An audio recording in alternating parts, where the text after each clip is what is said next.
16 ఏళ్లపు విద్యార్థులను చేర్చుకోవద్దు, తప్పుదో పట్టించే ప్రకటనలు వద్దు, డిగ్రీ కంటే తక్కువ విద్యార్హతలను ట్యూటర్లు నియమించుకోరాదు, విద్యార్థులు కోర్సు మధ్యలో వెళ్ళిపోతే ఫీజును 10 రోజుల్లో తిరిగి చెల్లించాలి, కోచింగ్ సెంటర్లకు కేంద్ర స్పష్టీకరణ, విద్యాశాఖ కొత్త మార్గదర్శకాలు అంటూ ఒకరిని చూస్తున్నాం. నిజంగా కూడా అప్రిషియేట్ చేయాలి వాస్తవంగా. మీ పిల్లలను మా కోచింగ్ సెంటర్లో చేర్పించండి, మంచి మార్కులు వచ్చేలా చేస్తాం, అద్భుతమైన ర్యాంక్ సాధించేలా శిక్షణ ఇస్తామంటూ తల్లిదండ్రులు తప్పుదో పట్టించేలా ప్రకటనలు ఇచ్చే అవకాశం ఇకపై కోచింగ్ సెంటర్లకు ఉండదు. అంతేకాదు కేంద్ర విద్యాశాఖ ప్రకటించిన కొత్త మార్గదర్శకాల ప్రకారం కోచింగ్ సెంటర్లు 16 ఏళ్లలోపు విద్యార్థులు చేర్చుకోవడానికి వీల్లేదు.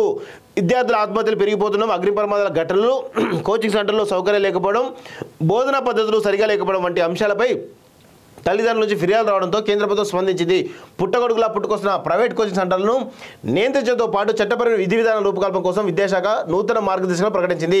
డిగ్రీ కంటే తక్కువ విద్యార్హత ఉన్నవారిని కోచింగ్ సెంటర్లు ట్యూటర్లుగా నియమించుకోకూడదు, ర్యాంకు గ్యారంటీ, మంచి మార్కు సాధించడం ఖాయం వంటి తప్పుదో పట్టించే హామీలు ఇవ్వకూడదు, 16 ఏళ్ల కంటే తక్కువ వయసున్న విద్యార్థులు చేర్చుకోరాదు, సెకండరీ స్కూల్ పరీక్షలు పూర్తయిన విద్యార్థులు మాత్రమే చేర్చుకోవాలి అని నూతన మార్గదర్శకాల్లో స్పష్టం చేసింది.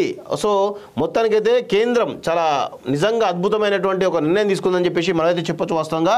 సో ఈ దెబ్బ వాస్తవంగా కోచింగ్ సెంటర్లు ఇక ఇబ్బడిగా వచ్చేసి ఇక ఎంత ఘోరంగా అంటే అంత ఘోరంగా ఈరోజు డబ్బే ప్రధాన ధ్యేయంగా ఇష్టారీతిన ఈరోజు ప్రకటనలు ఇచ్చేసి నమ్మబలికి ఇచ్చేసి విద్యార్థులు చేసుకుని వాళ్ళ జీవితాలు నాశనం ఇస్తూ ఉంటారు. సో కేంద్రం నిజంగా కూడా ఈ యొక్క నిర్ణయం తీసుకోవడం కాకుండా పటిష్టంగా అమలు చేయాలి. ఈరోజు ఒక అమీర్పేటలో చూస్తున్నాం, ఎంత ఘోరంగా ఉండాలని అంత ఘోరంగా ఉంది. అలాంటి వాటిపైన చర్యలు తీసుకోవాలి.